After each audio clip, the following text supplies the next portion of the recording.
So this is just a quick little video lesson about the alto saxophone part in Viva La Vida. It seems like you have a pretty good grasp on this on your own. I'm sure that there's not a whole lot that I need to work on with your ability to play the rhythms or the pitches. So I just want to focus on a couple of things that are a little bit beyond that, things like articulations and intonation. So let's start with articulations. And one thing that I want to start out talking about here is at letter D, it says dry, secco. And one of the questions I've been getting a lot is, what does dry mean?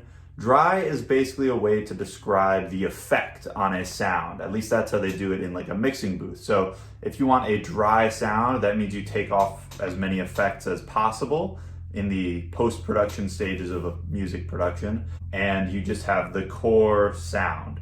But the thing about the core sound when you're in a post-production setting is that in the recording booths, it's a very dry environment, which brings me to the next kind of definition of dry, which is minimal reverberation or reverb. So reverb is basically like mini echo. As you've seen from a lot of these videos, the space that I'm in has the tiniest little bit of reverb. So when I say something, you can kind of hear it in the background. When you play a note on your instrument, you kind of get a little bit of reverb as well.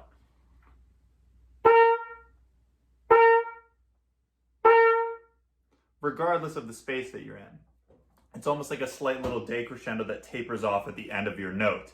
One thing that we want to kind of eliminate when we're trying to play in a dry style is that little bit of reverb. And the best way to do this is to think of your articulation as da, da, da, da, with almost like a little bit of a lift into the next note rather than just going da, da, da, and just settling into the next note. Let me show you what I mean. Here's if I just go da, da, da, da. Here's if I go da, da, da, da, and I imagine a little lift. So you can hear a little difference there. What you don't want to do is make your notes so short, because that's really what you're doing here, is you're shortening your notes. You don't want to make your notes so short that they sound cut off and they sound kind of chopped. What I mean by that is, don't say dut, dut, dut, dut. Here it just kills all of the natural sounds and the natural overtones of your instrument when you cut off the sound. So if we're looking at a place like letter D, and I want to play this dry, I'm going to say da da da da da da da da da da da da da da. And imagine a little lift into each new note. Take a listen. 1, 2, ready?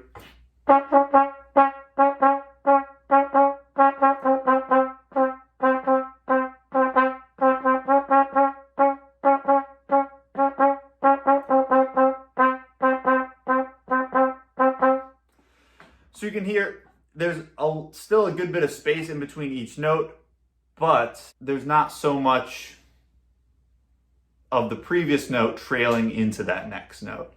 So when you're practicing, see how dry you can get your notes to be without chopping off the beautiful sound that each note has.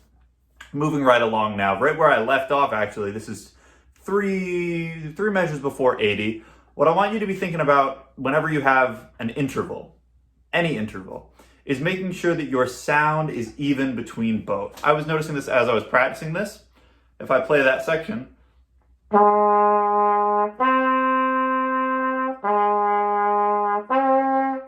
it's easy for me to kind of push the next note, the second note, in your case an A, up higher. And it's also very easy to not have enough support, so it goes kind of sour. Right, something like that. Something to do is just be aware of how you're starting your note. How long does it take for you to get to the sound that you want on each note?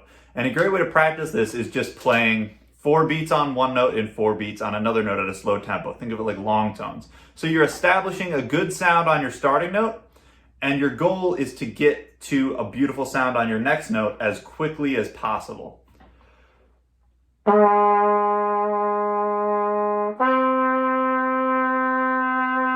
So I noticed like halfway through, I really started to settle into a nice resonant sound. So I want to try to do that even sooner this time.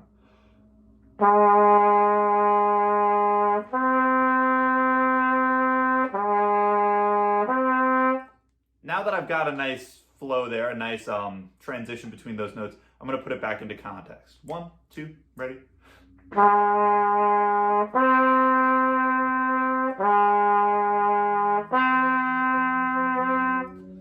This piece, whenever you have a sustained note, is really just a lot about supporting whatever is moving on around you, which means the sooner you get to a beautiful sound, the more effective of a role you're going to be playing in this piece. So as you're practicing this, just try to take it that next step further. Think about making your staccatos very dry, separated but not chopped, and think about your intonation and your support between different intervals that you may have to play between. Happy practicing, good luck, let me know if you have any questions.